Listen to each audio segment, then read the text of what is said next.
Friends, we need to talk about what's happening right now because the news coming out of Europe and the United States today is absolutely staggering. If you're new here, I'm Andrew Meatrich. I used to work inside a state-run media outlet, saw how stories were twisted to fit the narrative, and I walked away. Now I'm independent, I speak freely, and I tell you what really matters. Let's start with the bombshell from Washington.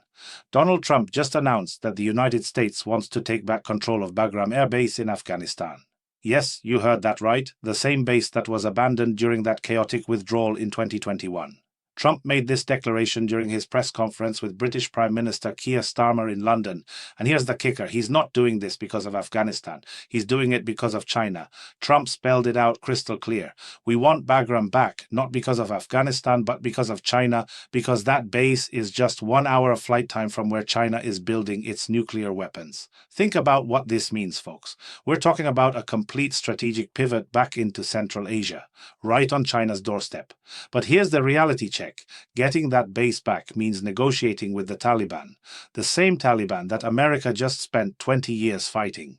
Friends, we need to talk about what's happening right now because the news coming out of Europe and the United States today is absolutely staggering. If you're new here, I'm Andrew Meatrich. I used to work inside a state-run media outlet, saw how stories were twisted to fit the narrative, and I walked away. Now I'm independent, I speak freely, and I tell you what really matters. Let's start with the bombshell from Washington. Donald Trump just announced that the United States wants to take back control of Bagram Air Base in Afghanistan. Yes, you heard that right, the same base that was abandoned during that chaotic withdrawal in 2021. Trump made this declaration during his press conference with British Prime Minister Keir Starmer in London. And here's the kicker, he's not doing this because of Afghanistan. He's doing it because of China. Trump spelled it out crystal clear. We want Bagram back not because of Afghanistan, but because of China, because that base is just 1 hour of flight time from where China is building its nuclear weapons. Think about what this means, folks. We're talking about a complete strategic pivot back into Central Asia, right on China's doorstep. But here's the reality check. Getting that base back means negotiating with the Taliban, the same Taliban that America just spent 20 years fighting.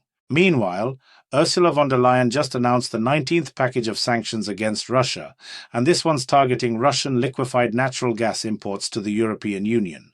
The proposed ban would take effect by January 1st, 2027. Not 2025, not 2026, but 2027. Von der Leyen declared, "It's time to turn off the tap, we're ready for this." But apparently they're only ready starting in 2027. The United States is pushing Europe hard to move faster on this, but here's the political reality.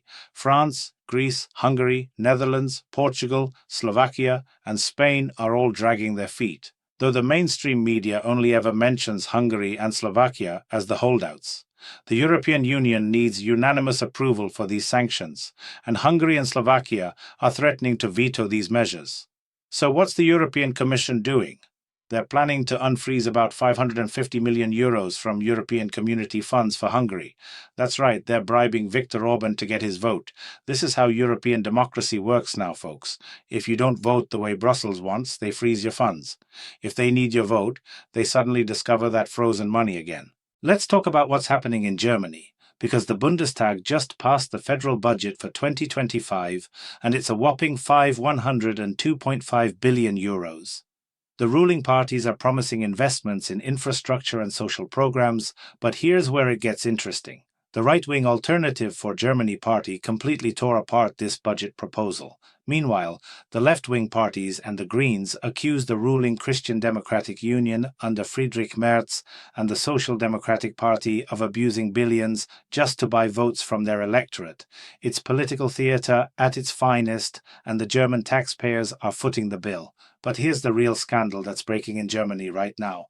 Deutsche Bahn, Germany's largest railway company and one of Europe's biggest transport operators, has been caught red-handed manipulating their punctuality statistics. Railway employees are confirming that the company has made it standard practice to cancel trains rather than report them as delayed. Why? Because cancelled trips don't count in punctuality statistics. This is critical for Deutsche Bahn because the company is drowning in 22 billion euros of debt. In just the first half of this year alone, they lost 760 million euros. The situation is absolutely catastrophic, and they're cooking the books to hide it. Speaking of financial disasters, Oktoberfest in Munich starts tomorrow, and the price records are already being shattered today. If you thought a steak for 229 euros was expensive, wait until you hear about the new premium option. They're now offering a tomahawk steak made from marbled beef, weighing 1.2 kilograms for 410 euros. That's right, over 400 euros for a piece of meat. As German media explains, at Oktoberfest there are always guests ready to pay whatever it takes. But while Germans are spending 400 euros on steaks, their railway system is collapsing and their economy is in free fall. Priorities, right?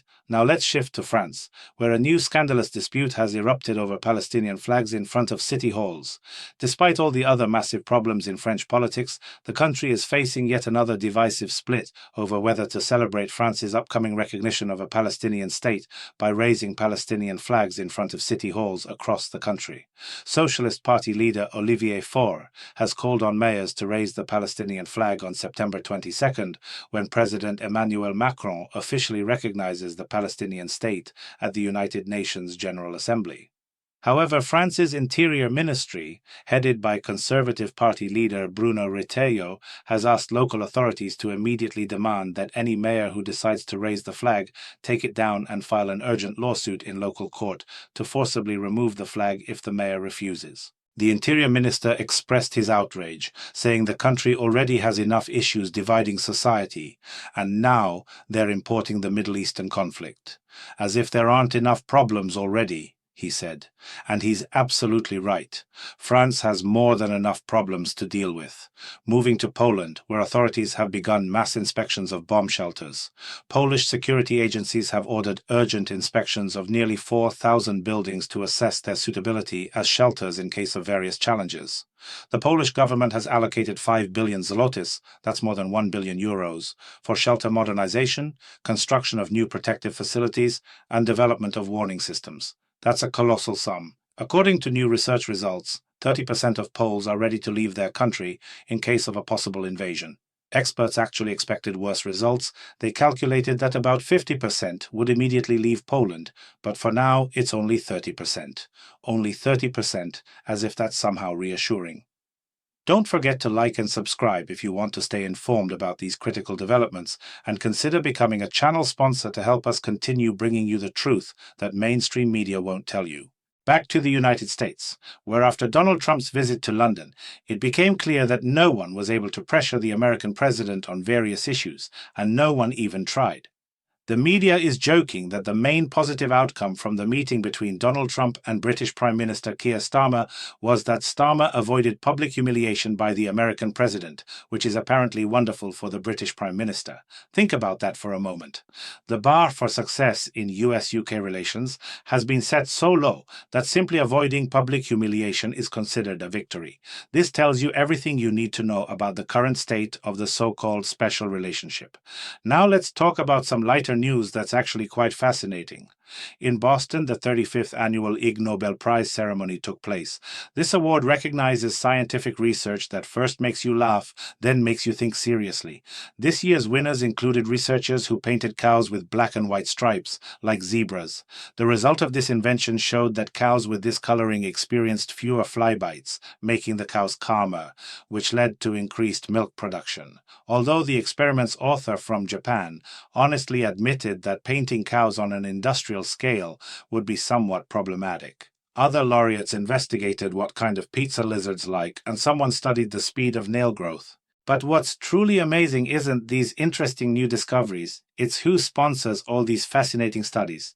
These people are the ones who truly amaze me. While European cities are becoming crime capitals, while Deutsche Bahn is manipulating statistics, while France is importing Middle Eastern conflicts, and while Poland is preparing bomb shelters, someone somewhere is funding research into cow painting and lizard pizza preferences.